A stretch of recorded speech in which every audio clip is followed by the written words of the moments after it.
remember, it's chapter 6, 7, 8, and 10. But it's really important, like it's in chapter 6, I start with 6.3. Remember, I didn't start out. So when you go back to study, don't start. I'm not going to test you on 6.1 and 6.2. Those are two parts of the chapter, infancy and early childhood. I start off with adolescence, okay? So when you study in that order, because it will help you remember it, right? Because that's the order we learn that. We learn that when you remember things in memory in a certain order, if you study them, you're better off remembering them and recalling them in that order as well.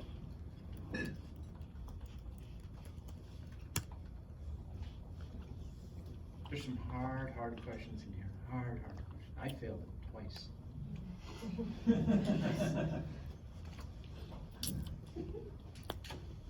All right. So I'm going to read some questions verbatim, and some I'm just going to say, no, the definition of this. We'll get through it all. And we'll have plenty of time, but just questions at the end of that do it. And I'll still get you out of here by 4:30. So starting with 6.3, which is, what's the name of that chapter? 6? Growing and developing across the lifespan. There you go. Nice reading.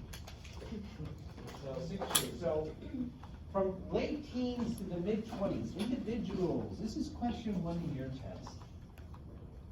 Mid-teens to late 20s, individuals are in a transitional phase that development psychologists call blank adulthood. Emerging, beginning, developing, or formative. I can't hear you. Emerging. Perfect.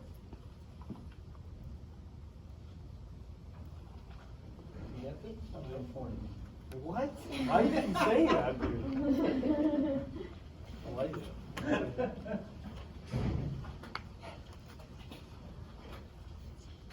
How might adolescents' tendency to engage in such risky behaviors as unsafe sex and experimental drug use affect brain development during childhood and adolescence? So this is kind of a tough question. So really the basis in what you guys feel that a lot of times before is you get caught up in the answers and not really paying attention to what the answers say. Some of these are just common sense answers. Even if an 85-year-old mom read a bunch of these questions, she got a lot of them right. She hasn't had intro psych for a while. And she got them right because she paid attention to what the answer said, to what the question asked. And some of them just didn't make sense based on that. This is one that does similar. So the answers are, and I'm not going to do this a lot, the corpus callosum. We never talked about the corpus callosum. It's still developing during adolescence and pending communication between the two hemispheres. The left hemisphere matures more slowly than the right. We didn't talk about that. The prefrontal cortex matures slowly, slowing adolescents' ability to think rationally. That's a true statement. We didn't talk too much about it, but that's the right answer. The limbic system, we didn't really talk about that. Well, we did talk about the prefrontal lobe a little bit in development with adolescents. So when you're looking at your answers and you think about it, that's the only thing we really be talking. If you took your notes, you would have had that in your notes, because I did mention the prefrontal lobe affects development in teens. And I gave that specific thing for late teens, early adolescence. The prefrontal lobe is not developing, that's the slowest developing, and that affects your decision making. That's why you make stupid decisions. At that age. You know, you'll make stupid decisions your entire life, but there's just something to blame it on this. I still make stupid decisions. I don't have this excuses because supposedly my prefrontal lobe is really developed. I just make stupid decisions. Which of the following physical developmental during puberty is accurately labeled as primary or secondary? So remember we talked about it. So what are some secondary sexual characteristics that develop? One at a time. Come on, you know this. You went through puberty, right? You're you're probably going through puberty then, right? What happens? Women get Raz. Boo. We can say that, that's okay. Raz. And then Adam's apples, no. Those are secondary. What are primary? Period. What? Never mind. What's a primary sexual characteristic? All right. Testes to know, ovaries, remember? So you need to know the difference between primary and secondary. I'll ask you a couple of different questions on it.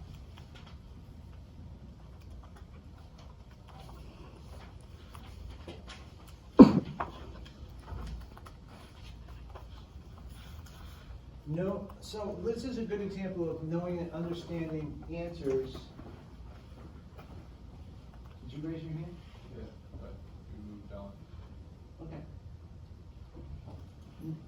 So looking at the answers helps identify the questions. The question is, which of the following best defines social identity?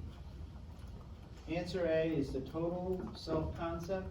Answer B is the part of self-concept that is distinct from others. Answer C, the part of self-concept that comes from one's personal successes. Or answer D, the part of self-concept that is deferred from one's group memberships. Social identity, which one do you think it would be? D, because group memberships, that's your social. The other ones are individual. So that's a good example of, just by common sense, it's asked you about social. Social is about you and your group. All the other answers had to do with individuals. So the answer would be group memberships. Most influential, and I asked you this one, I asked you a quiz on this one, and I gave you the K and all this other. The most influential moral development psychologist was Harlow, Vygotsky, Ainsworth, or Kohlberg? Which one? Kohlberg. Say it with pride, lady. I gave you the K and it ends with a bird, remember? You need to know, you're in psychology. He's one of the founding peoples in developmental, moral developmental reasoning. Kohlberg.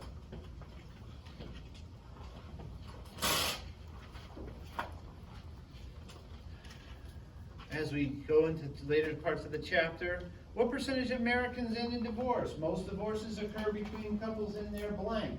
So it's, what percentage of people get divorced? Right. So I have two answers with 50%. One of them is, the second part, most couples can get divorced in their 20s or their 40s. 20? 40s. So there's a better chance than my wife, who is still in her 40s. Actually, she just turned 50. All right, we're not going to get divorced. Less chance.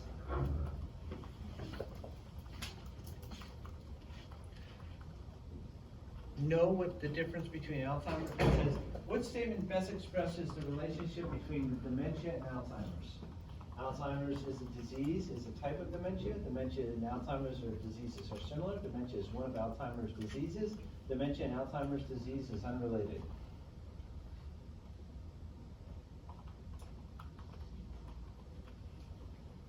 Alzheimer's disease is a type of dementia. Guys, gotta remember this. I gotta let you know, I'm getting nervous about this class. Last class, people were answering all these questions. I answered very few.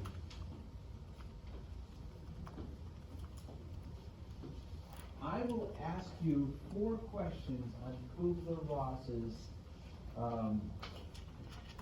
stages of death. You know, everybody says there's readings, you know, the 7 stages or whatever. You need to, and I'll throw it out there again, for those of you who missed the last quiz, I didn't say anybody in particular. I never point anybody out, remember that, I don't believe in that. Right. It's offensive. So if you missed the last quiz or 2 quizzes, if you have a chance to do a 5-page paper on Kubler-Ross's on death and dying, you gotta YouTube it, watch it, give me a 2-page paper on it. You need to know Kubler-Ross's, I think anybody who's associated with psychology needs to know Kubler-Ross and her stages of death and dying. And it's in order, and I have 4 questions, and all but one of the questions are, what follows what stage? For example,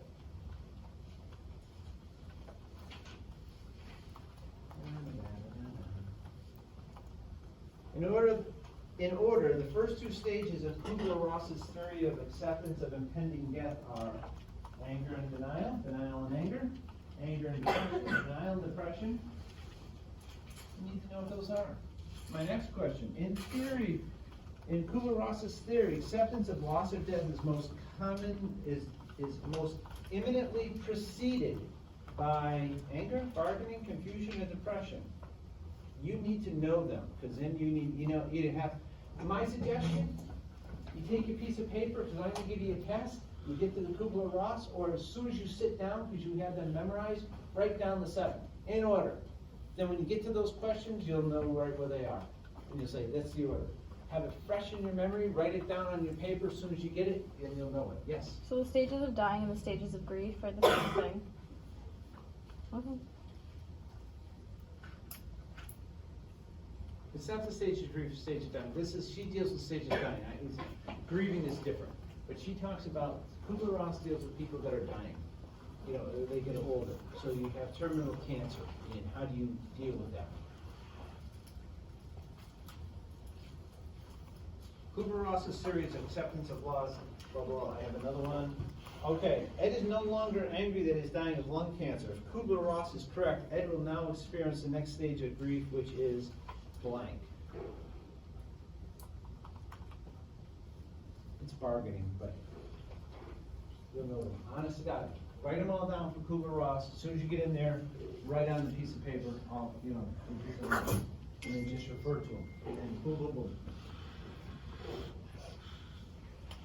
Psychologists use the term blank to refer to a relatively permanent change in knowledge or behavior resulting in experience. By the way, we just moved from chapter 6 to chapter 7. So mark that in your notes, chapter 7. Psychologists use the term blank to refer to a relatively permanent change in knowledge or behavior resulting in experience. Maturation, development, learning, or perception.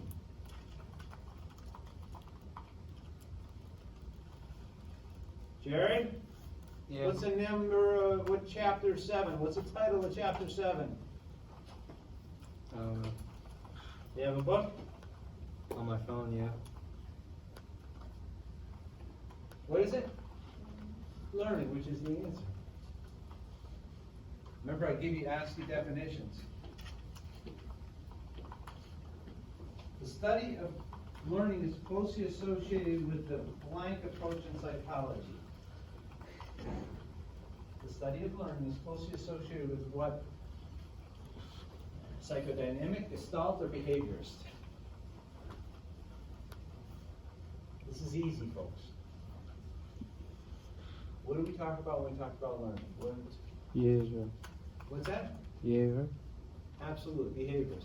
It's classical conditioning, operant conditioning, that's all behaviors. We haven't talked about anything else yet. We haven't talked about Gestalt, we haven't talked about psychodynamic, we haven't talked about anything else but behaviorism. And that's how we learn. The chapter is about learning, but that's how they say we learn. Remember, and then we're going to get extensively into classical conditioning.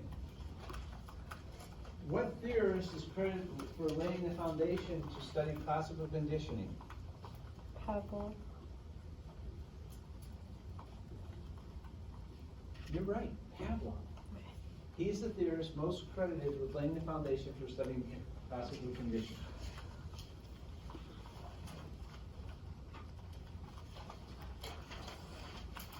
So we're going to go over some basics.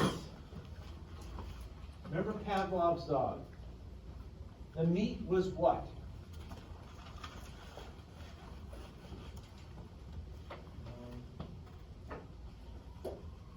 The meat was what? It was an unconditional stimulus. A US. He presented the meat the dog salivated. Nothing else. He just saw the meat, excited, gonna eat that, dog salivated. Unconditional stimulus.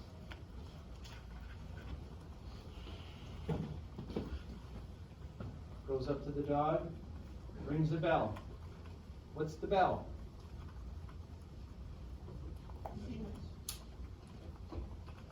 Nothing. It's a neutral stimulus. It has not been paired with the meat yet. It's a neutral stimulus. You go up to a dog, you ring a bell, he doesn't start salivating, doesn't know that it's not, that he's gonna get, not until you pair it with the meat.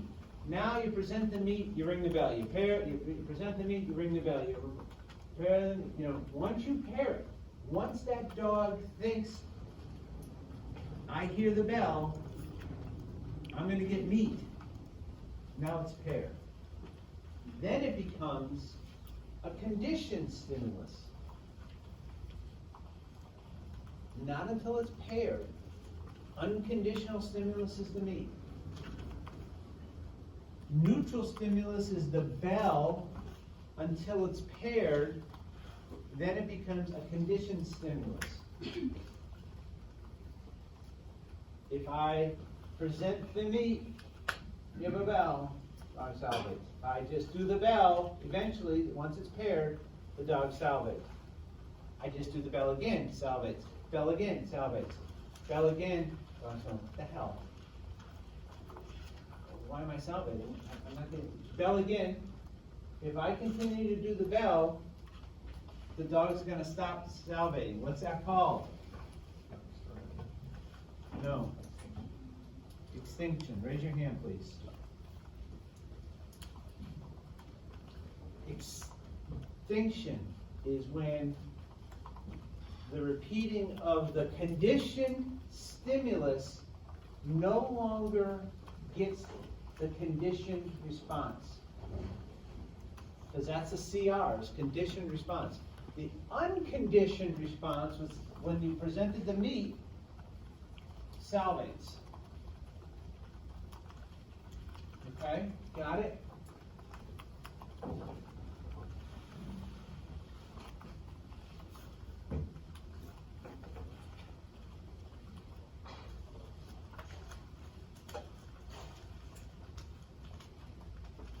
Often a conditioned response, right from the test, question 21. It's not going to be 21 when you get it, it'll be somewhere around there.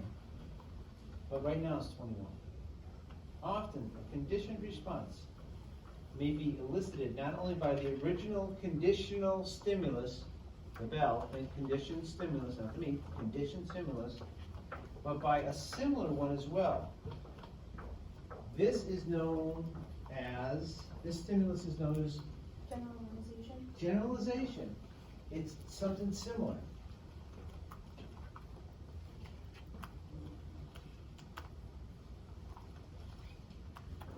June's cat runs into the kitchen at the sounds of the electric can opener because I'm taking it gets used to being fed with canned food. Like there's a sound when we pour dog food into the dish. As soon as our dogs hear that, they go bolting towards the kitchen, right? So June's cat hears the electric can opener, bolts to the kitchen. But it doesn't go to the kitchen when the blender is used. June's cat is demonstrating the stimulus of what? Control, extinction, generalization, or discrimination? Discrimination. It's telling the difference between the two sounds. Even though they're similar, it knows the difference.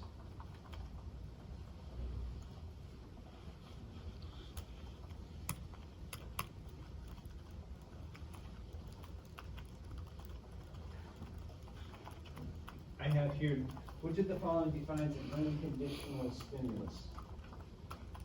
So raise your hands for this, don't say it out loud. A, something that naturally creates a response. B, something that creates a response only after conditioning. C, a naturally occurring behavior.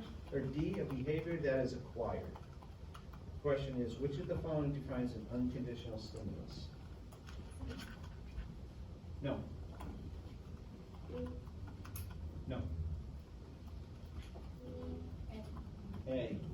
Unconditional stimulus, remember, unconditional stimulus is something that naturally creates a response. All the other ones, only after conditioning, that unconditional is a part. If it was a CS, that's conditional. Yes? Could you repeat what you?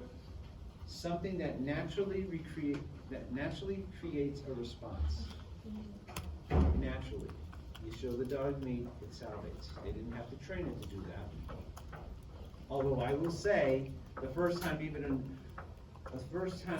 don't know we like something until we like it. Right? Dog didn't know he liked the meat till he ate meat.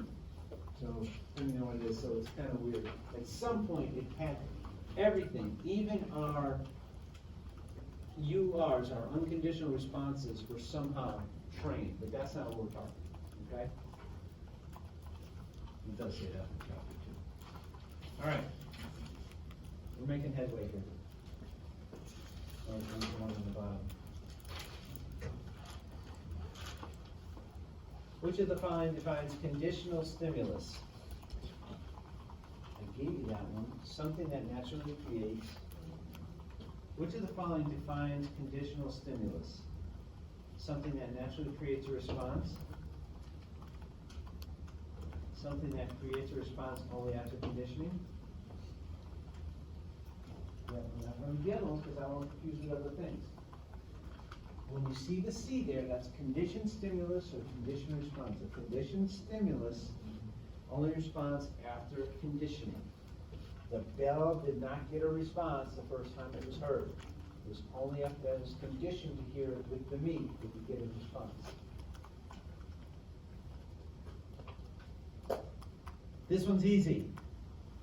Psychologists use this term to refer to an irrational fear or to a specific object, activity, or situation. Phobia. Phobia.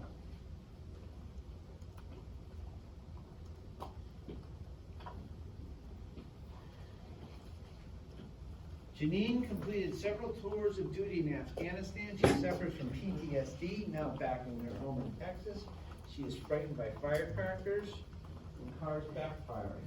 The fact that these sounds scare her reflects a process of stimulation of extinction, discrimination, generalization, or association.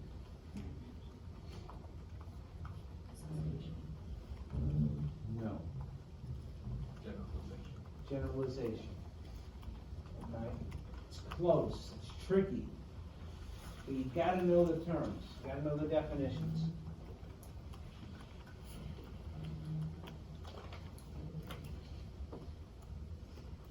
Now we get into operant conditioning.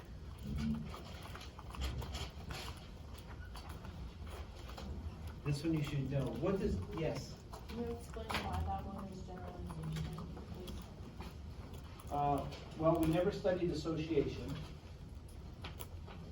We studied extinction because it was a similar sound. We just had one on generalization too. It's a similar stimulus that elicits a response. The firecracking, she just did tour in Afghanistan, so the firecrackers and car backfire sounded like sound that she was there when she suffered with PTSD, like gunfire. In association, it's close, because that kind of is like that, but we never studied association. The other options were discrimination and extinction. It's not extinction, nothing's going away, it's eliciting a response. And it's not discrimination because she's not being able to say, I'm not gonna jump to that because I know that's a car sound. If I was to write the question is, but she only does it when she hears gunfire, and she was at a place and a car backfired at the shooting, like where she was, a car backfired and she didn't jump. She could distinguish, she could discriminate the two different sounds. We're into operant condition. I gave you responsibilities and presentations. Yawn, that was a really good yawn. That was down from your toes. On understanding it, you will be confused by these. You need to know this inside out. I think I have 8 questions on operant condition, okay? What is what's the big difference between classical conditioning and operant conditioning? Come on. You know it, don't you? Madison? Yeah, you know it? Shine. Okay, the classical is when you pair, and then the operant is based on like positive and negative, like. Perfect. And do you have it too? Operant, classical is just a pairing. You learn by pairing. Operant, there's rewards and consequences. Okay?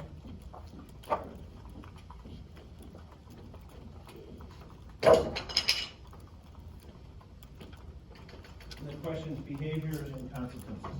Association. Operant condition involves forming associations between behaviors and consequences. The process of a stimulus the process by which a stimulus increases the likelihood that a preceding behavior will be repeated is reward, reinforcement, conditioning, latent learning. What's operant conditioning?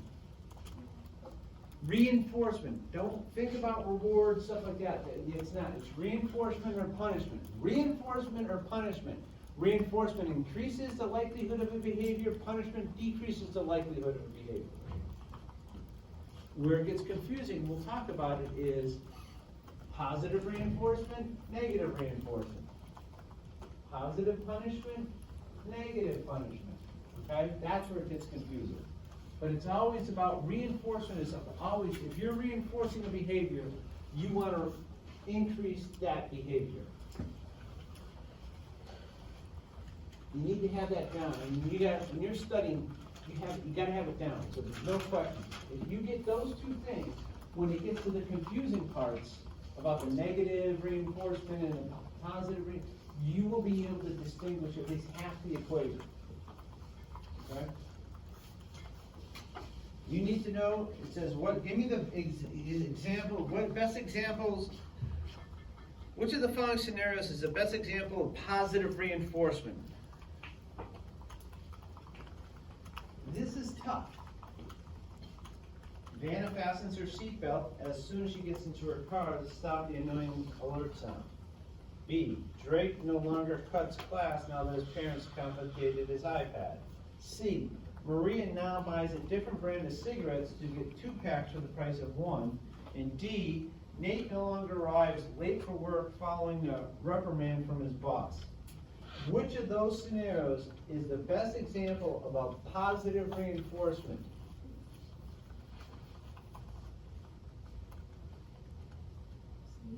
C.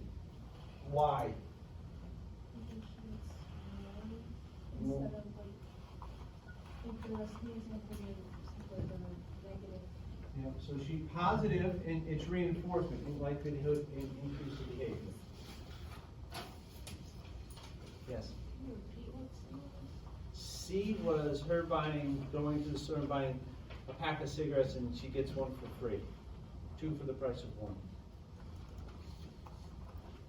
Negative reinforcement, you ready?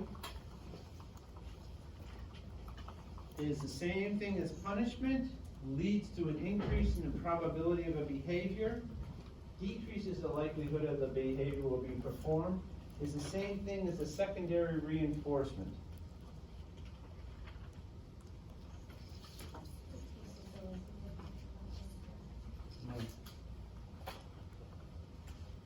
Blank reinforcement. What does reinforcement mean?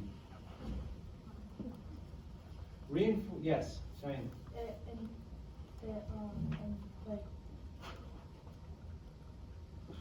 like enforces the behavior like to happen like. Leads to the increase of the probability of the behavior. Remember, don't let the words screw you. I have 2 words in there. Negative and reinforcement. If reinforcement is in the word, it increases the likelihood of a behavior. I didn't ask you what the negative part was. That was only part of it. Leads to an increase of the probability of a behavior. Yeah. Yeah, negative reinforcement. Which of the following is the best example of a positive punishment? Taking away a fun toy, providing a spanking, providing a desired treat, taking away a desired treat. Positive punishment. Lorraine? Yep. Which of the following is the best example of negative punishment? Bob takes away his daughter's cell phone when she misbehaves. Carly yells at her husband when he comes home late. Jim makes students run extra laps when they are unruly in gym class. Kevin works as much overtime as he can for extra pay. Negative punishment. I'm gonna go here. And actually, right there. Is it A, cell phone?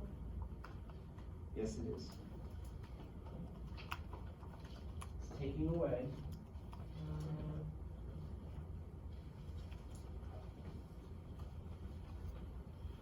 The behavior you want to stop. Yes. Did you say that spanking is a positive reinforcement? No, I had, I may have, I'm trying to remember. Get them confused. That's a positive punishment. Reinforcements increase behavior.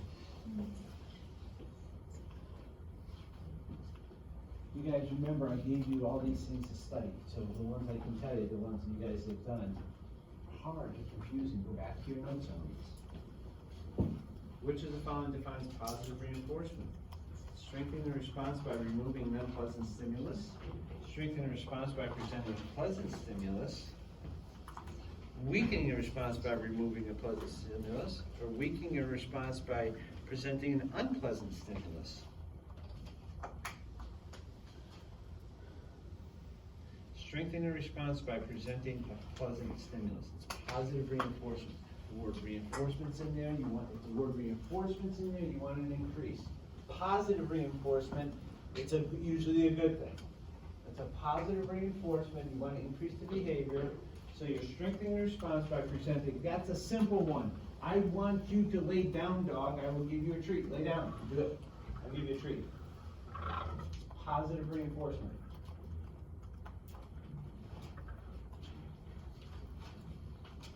Which defines negative reinforcement. Strengthen a response by removing an unpleasant stimulus. I'm just going to read the answer. I'm not going to confuse you. Negative reinforcement. The word reinforcement is there. We want to increase behavior. Strengthen your response by removing an unpleasant stimulus. That's the one where the cat was in the box or whatever and stepped on the thing and gave it, but if you didn't step on it, then it could get, it lifted at the lever, it removed the unpleasant thing, then it got the treat. Negative reinforcement. Positive punishment. Weakening the response by presenting an unpleasant stimulus. You want to stop the behavior? You want to weaken it? Punishment? You want to punishment, just by punishment. You want to decrease the behavior.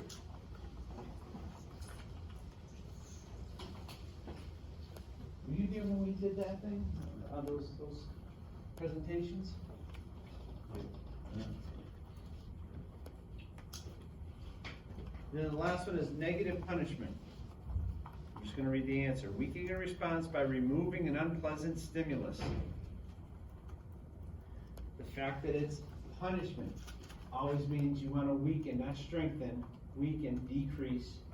Weaken your response by removing a pleasant, so negative punishment, by removing a pleasant stimulus. Then we get into memory. So we're changing chapters now. We're in chapter 8. I know this is tough. That's the toughest part of your test.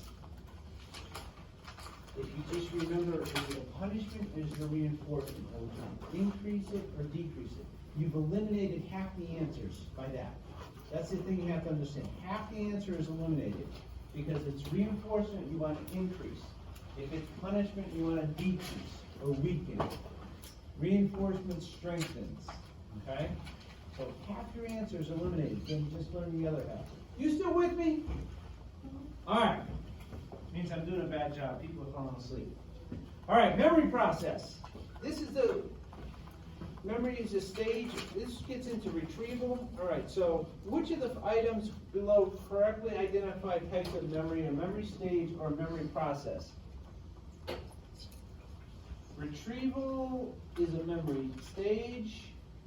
Encoding is a memory process. Sensory memory is a type of memory. Implicit memory is a memory stage. You have to, so it's simple to learn it this way. Learn which ones were the memory stages, and or learn which was a type of memory. So we had the different types of memory. Remember, we had sensory memory, so explicit memory, episodic memory. So those are the things that we had. So that's some of your definitions. You have to know what explicit memory is.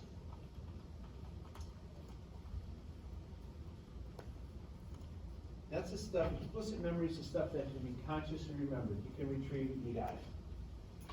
Episodic memory. Memory of first person experiences that you had. Okay? Relearning or saving, which of the following best describes relearning or saving? This is the tough one, but it's D, is an explicit memory. Relearning is an explicit memory process. That's a tough question. I purposely ask this because sometimes I have to separate the A's from the B's.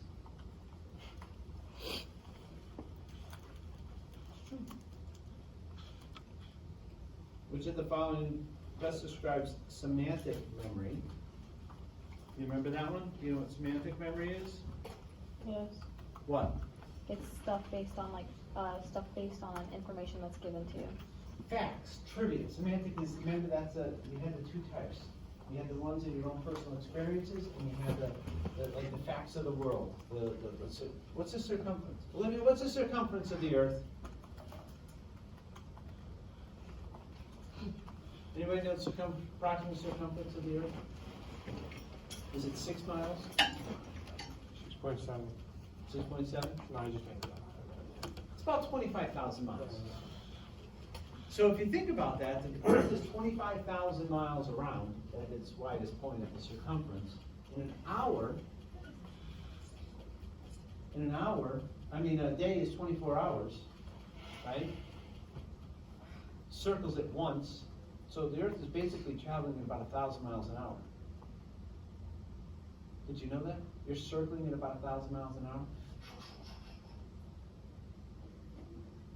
You're flying, man. You wonder what happened to, and if not for gravity, centrifugal force would send us all off into space, right? So what type of memory am I using to remember all these facts?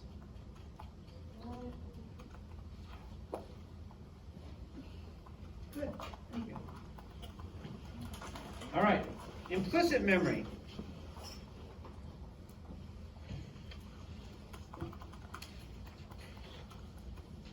The influence of experience or behavior. So, not aware of the effects. So, not even aware of it. So, that's your memories. Tell me about your significant other. Tell me about something about you that you had inside. It's memories that it's your experience. So, somebody's learning how to serve volleyball. Anybody play volleyball? Badminton? Yes. So. Volleyball, right? Serve. How do you remember how to do that? Is that your episodic memory, semantic memory, procedural memory, or explicit memory?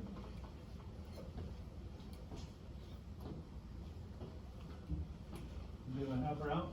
Throw a light on? It's your procedural memory. How we do things, how we walk upstairs. It's a combination of muscle memory, but it might be how we do a math problem. It's how we retrieve it, but it's usually something also how we, anything with steps. Which of the following sequences best reflects the order of stages of the 3-stage model of memory? Remember the 3-stage model of memory? which is sensory memory, short-term memory, long-term memory. I'm not gonna give you any other answers, that's the right answer. Sensory memory, short-term memory, long-term memory.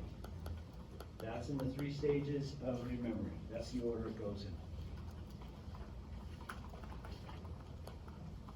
Which of the following types are implicit memory?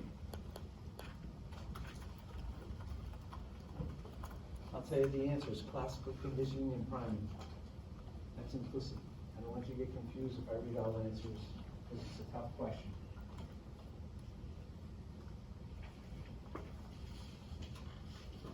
Can you repeat that last answer?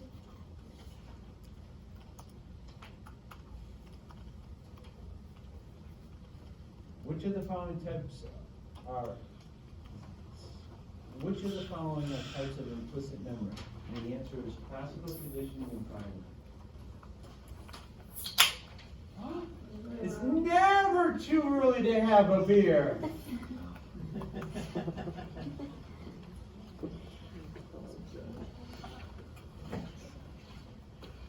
There's nothing wrong with afternoon drinking, okay?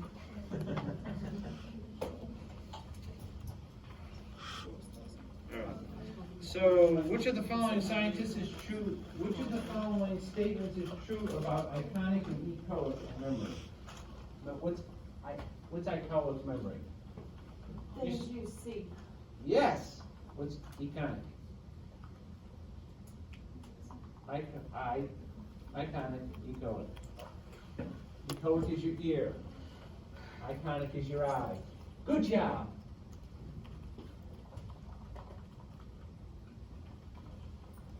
They're both types of sensory memory, right? The information lasts for a few seconds in sensory memory, and the capacity of sensory memory is large. I just read you the answer. It's a 2-part thing. I'll say it again. It was in the middle of twirling your hair. Information may last for a few seconds in sensory memory, and the capacity of sensory memory is large. Okay? So remember that. There are different ones. One's a 20th of a second, and the other one for echoic is like 3 or 4 seconds. I'm not asking those. That's the question I'm asking you about it. But you need to know, but both of them sensory memory, it's a large capacity to remember, even though we have the information for a short period of time.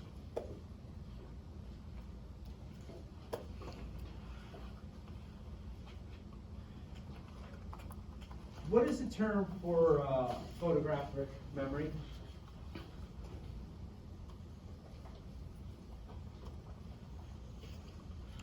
No, that's a question. So you should look it up. When we look at the number in a phone book, we close the book and then we begin to dial the number. We are relying on short-term memory, iconic memory, working memory, or long-term memory. Gabby. Short-term memory, that's what we're relying on. We look it up and close the book. We're not continuing to look at it. Now, how we remember that, what do we call that? Chunking. Chunking, for 3 to 4 digits at a time.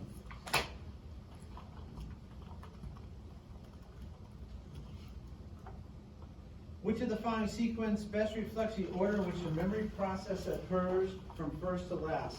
This is a great example of common sense, people. Don't overthink it. A, encoding, storage, retrieval. B, storage, retrieval, encoding. C, encoding, retrieval, storage. D, storage, encoding, retrieval. What do you think would be the first thing for memory? What would be the first thing we do in memory? Encoding. What would be the second thing we do? Storage. Third thing we do. We can't retrieve something that isn't stored. We can't store something that isn't encoded. ESR. Best way to remember. When answering questions such as, such a question as who was your date on the junior prom or which costume did you wear for Halloween, you are relying most explicitly on the memory process of encoding, rehearsal, priming, or retrieval. Retrieval.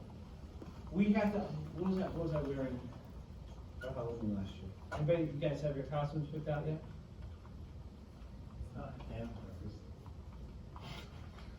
You too cool here to go to Halloween? I haven't done Halloween since I was like 4. Anybody going to the Halloween party? What are you going as? Huh? A vampire? I don't know, cautionary. I don't know. What do we got? Anybody going? Olivia? I have to find out. You gotta make it so it fits that. So you have to do something around that. You get another one, goes Frankenstein.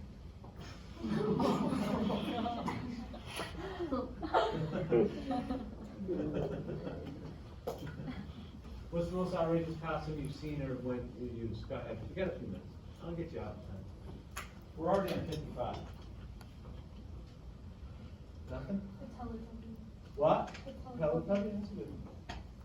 A friend of mine went as a speed bump, that was my favorite one. He did the orange and he kinda like drew tire marks on it, like he was like a speed bump, and he had tire marks on it. Okay. Know what the primacy effect is. What is that? What is that when we're remembering things? Yes. We're more likely to remember the first thing. Yeah. You're gonna remember, so you're gonna remember the first things out of the list.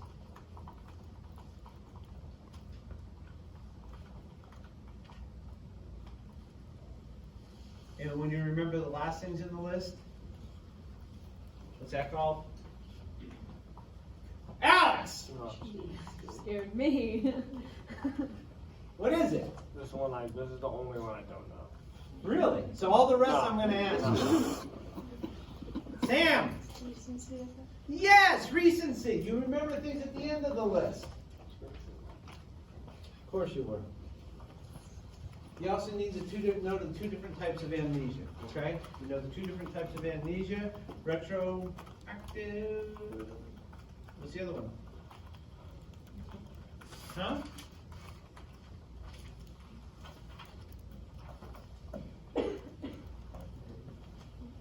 Integrate, yep. Devin, you got it? Can you say it? Because I can't pronounce it well. Retroactive and antegrade? Anterograde? Anterograde? So know the difference between the 2 different types.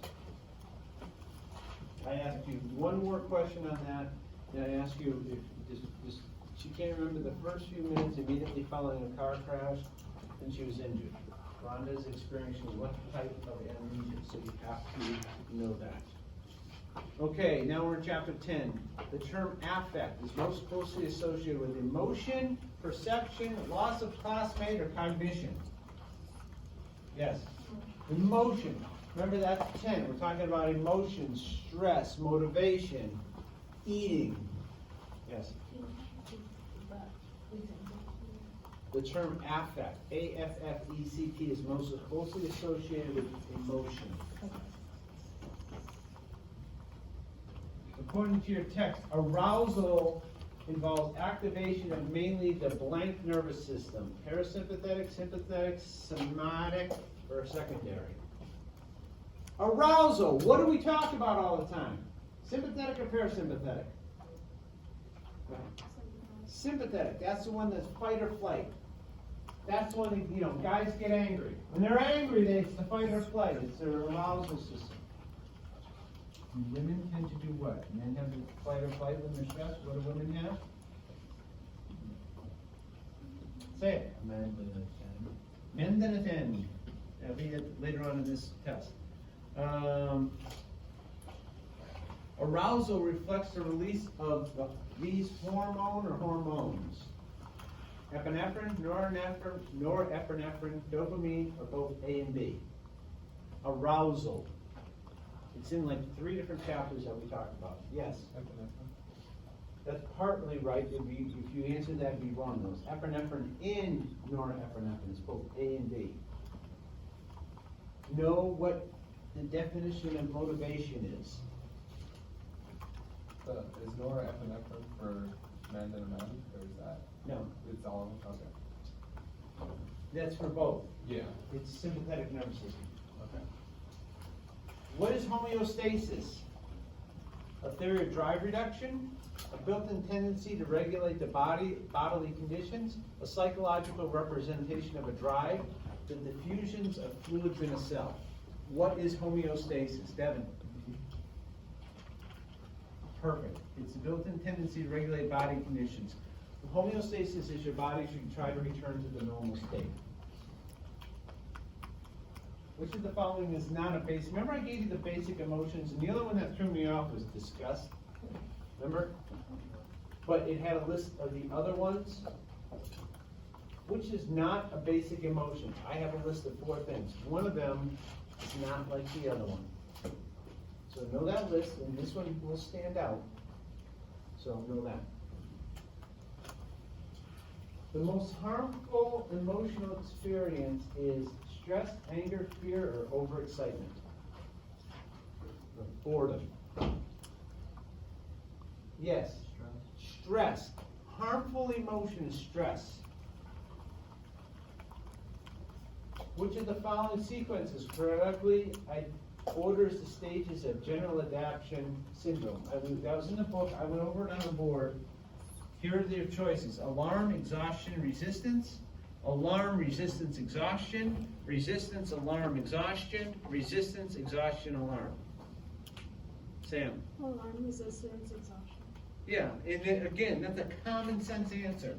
If it's what starts off stress, you don't start off with resistance or exhaustion, you start off with alarm. Something's going on here, something isn't right, my body's reacting. I'm seeing an accident, it looks like a car is heading my way, I just fell down the stairs, there's an alarm that goes off to your brain that puts stress into you. So that's the alarm. Which of the following stress hormone releases sugars into the blood, preparing the body for action? What's the big stress hormone?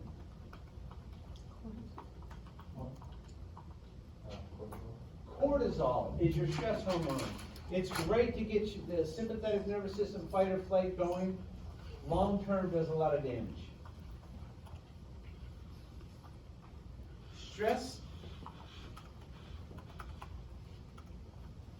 So it's stress blank activities in the sympathetic nervous system and of the autonomic nervous system. Stress also blank activities in the parasympathetic. So the stress increase or decrease the sympathetic nervous system? Does stress increase? Yes. Increase. Yes. Does stress decrease, stress also increases or decreases activity of the parasympathetic nervous system? It decreases. So it decreases the parasympathetic while it increases the sympathetic to give you your fight or flight. It pushes them farther apart. It stops all the release of hormones that would slow you down.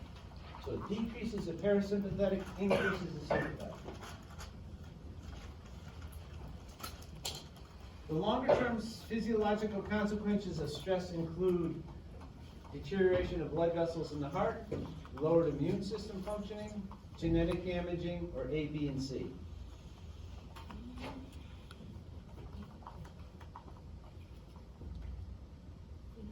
A, B, and C. You knew that one, right, Alex? I did. That's why I was smiling. I knew it. Tell you what, Alex, your whole grade is going to depend on this answering this next question. Seems totally fair. You ready? Come on, stand up, be a man. Come on. Do I stand up? Yeah. All right. The primary purpose of the fight or flight response is to A, prepare the body for rest, B, regulate heart and respiration, C, prepare the body for action, or D, aid in digestion. See. That was Excellent. going to be a hard one. I was going to give you a nice easy one. I gave you softball. Wait, so do I have to take this test then? No, you have an A, man. Oh, sweet. Okay. You don't even have to come to class again. Oh. And you can trust me on that. I won't mark you out. I believe it. I totally You believe can it. absolutely trust me on that one, yes. C is prepare the body for action.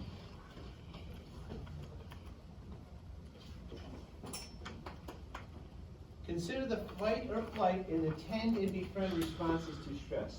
Of the two, blank is healthier because it is not associated with the release of a stress hormone blank. So answer A is fight or flight is not associated with OxyContin. Fight or flight is not related, does not release cortisol. Tend and befriend is not because it releases leptin, or tend and befriend because it releases cortisol. Of the two, blank is healthier because it is not associated with the release of a stress hormone. That's a tough question, I'm throwing it out. But the answer was tend and befriending and cortisol. I'll get rid of that one. If you see it, you'll end up, here's the thing, I'm gonna give you 5 or 6 points again as a curve, right? Depending on how the class does. Maybe I don't have to, but maybe I will. 5 or 6 points, and there'll be ones you go, and I'll say, I gave you 5 or 6 points. Are you kissing a moment still, or do you want the 5 or 6 points? And you'll take the 5 or 6 points, because it'll be more than a fair curve. It will, I promise. Doesn't mean you shouldn't study. I had somebody tell me that, yeah, study's hard because you go through this stuff. For the people who are not here, I really feel bad because there will be a significant difference in your test grade.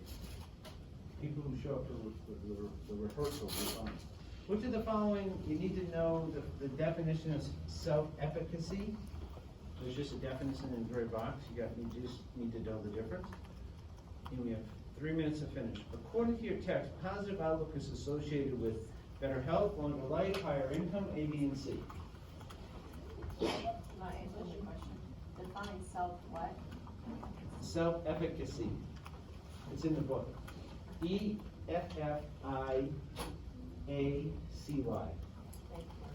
You're welcome. By the way, all those, it's A, B, and C on the other one, all those things do better for positive outlook. Happy people do better in all aspects. Which is the following is most important fundamental biological need? The most important fundamental biological need: sex, social contact, food, or sleep.